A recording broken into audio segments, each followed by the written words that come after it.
محمد حنبوسي وقدوميها جالية خاتوم ستيت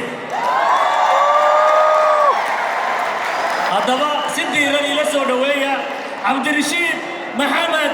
حنبوسي.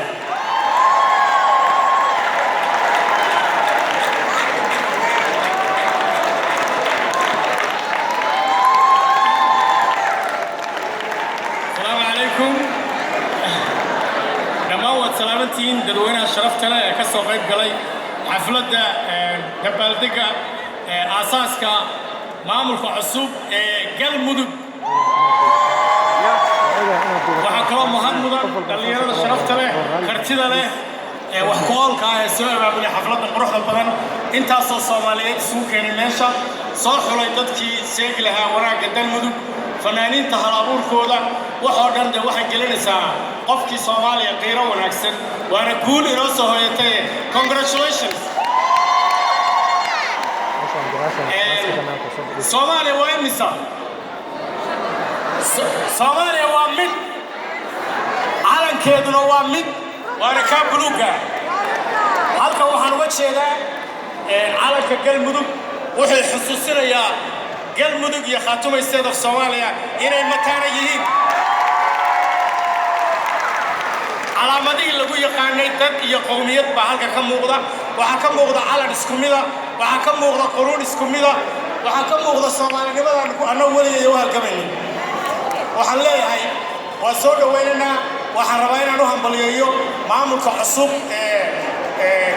galmudug oo gudoomiyaha ka yahay Cabdikariin Guule anigoo ku hadlaya dhammaan shacabka reer Khaatumo State of Soomaaliya waxaan idin rajaynaynaa guul dhammaantiin haddaad tihiin haddaynu nahay ummadda Soomaaliyeed gaar ahaan reer galmudug kartida ay muujiyeen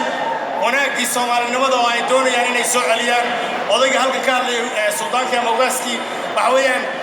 muxuu inoo tilmaamayay in Soomaalinimadu wax ay lama guuraan tahay haddaynu nahay Khaatumona annaga waa principle-ka koowaad ee aanu ku dagaalamanay last 25 years Khaatumo waxay mataan la tahay galmudug ilaa dhalashadeedii ilaa abaabulkeedii hoose ilaa uu kala dabqaadkii dadweynaha reer galmudug annagu waan idin garab taagnay iminkana waan idin garab taaganahay annagoo kaashanayna midnimada Soomaaliyeed iyo walaaltinimada inaga dhaxaysa iyo baahida loo qabo nabadda guud ee dalka Soomaaliya ka dhalata guud ahaan waxaan nahay maamul u taageeraya maamul kasta oo Soomaaliya wanaageeda wada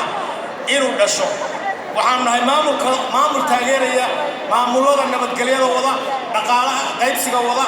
ee si soo dhaweynta Soomaalida wada taageersan dawladda federaalka Soomaaliya xamar joogta waxaan anagu Khaatumo waxay u taagan tahay midnimada Soomaaliyeed taasi waa lama taabtaan waxaan kaloo taageeraynaa maamulada Soomaaliyeed ee jira ee u taagan midnimada Soomaaliyeed walaaltinimada Soomaaliyeed hirgelinta qarannimadeena inay dib u soo noqoto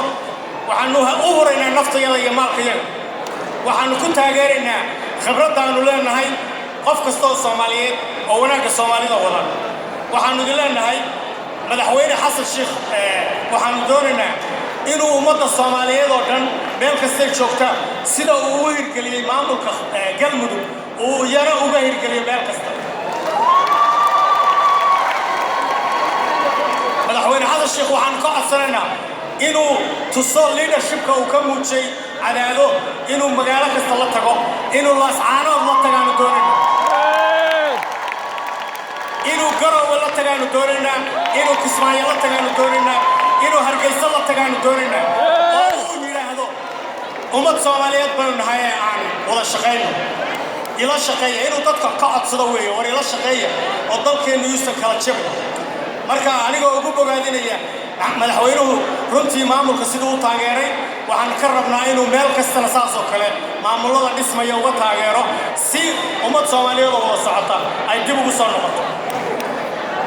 waxaan mar kale ku xirinayaa anigoo ku hadlaya magaca Khaatumo State of Soomaaliya jaaliyadeeda reer Minnesota annagu aad baan ugu hambalyeynaa dhismaha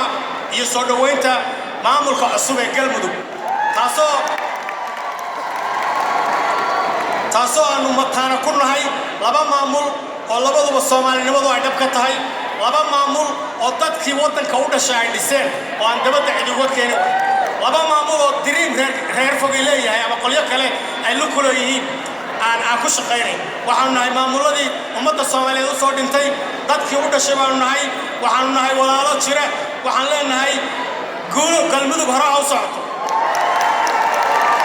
galmudug hore u socoto Soomaaliya hore u socoto guul iyo gobonimo inay soo